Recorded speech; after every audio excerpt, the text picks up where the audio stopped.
Gold is the shining embodiment of wealth. Not only is it used to make expensive products, but it's also used to add extra bling to luxurious items, from smartphones to supercars, and even beefsteaks. But other metals that are rarer than gold are much cheaper. So why is gold so expensive? Scientists believe gold arrived on Earth after the collision of two neutron stars in space forged gold atoms together into meteorites, which crashed into Earth about 3.9 billion years ago. Over millions of years, Earth's bubbling hot core forced gold nuggets towards the surface. Gold flakes have been found in Paleolithic caves, estimated to date back roughly 40,000 years, marking the first known instance of human contact with the material.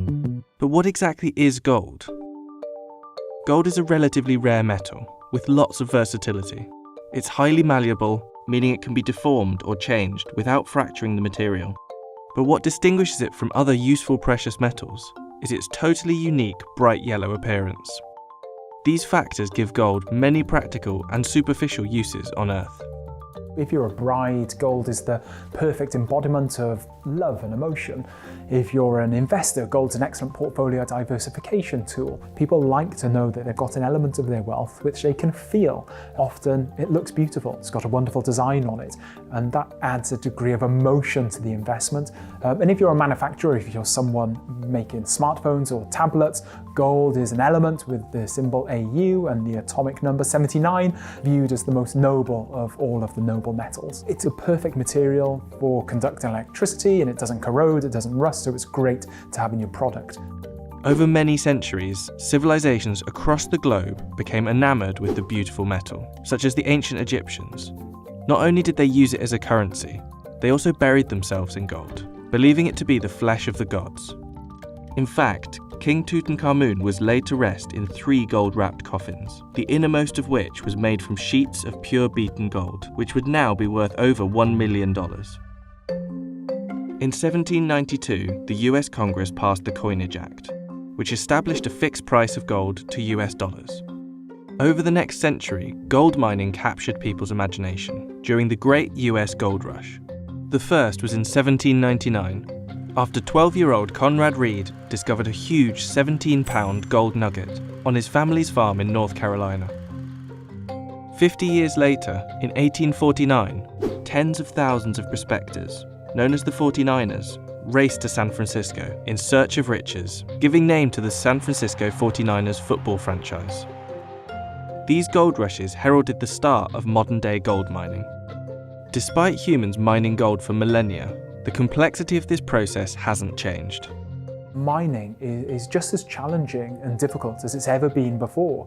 What's changed probably is the kind of the labour intensity in some mines as people have increasingly used technology, but some of the challenges aren't necessarily associated purely with mine production. They could be associated with the environments within which they're operating, so licences that people need to operate, whether it's a formal licence from a government or a social licence from a local community. I mean, those are still challenges that mining companies need to navigate and kind of work their way through, and that contributes to the complexity of mine production today, probably just as much as it did many, many years ago.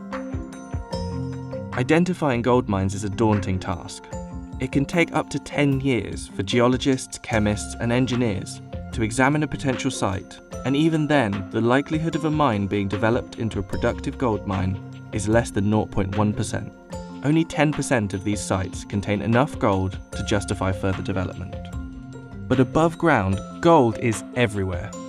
On our fingers, around our necks, and even in our mouths. Gold is used in medicine, architecture, and almost every electronic component. We even launch gold back out into the universe from where it came, not only as a reliable component of spacecraft circuitry, but also in the lining of astronauts' visors to protect them from the sun's harmful heat and ultraviolet light.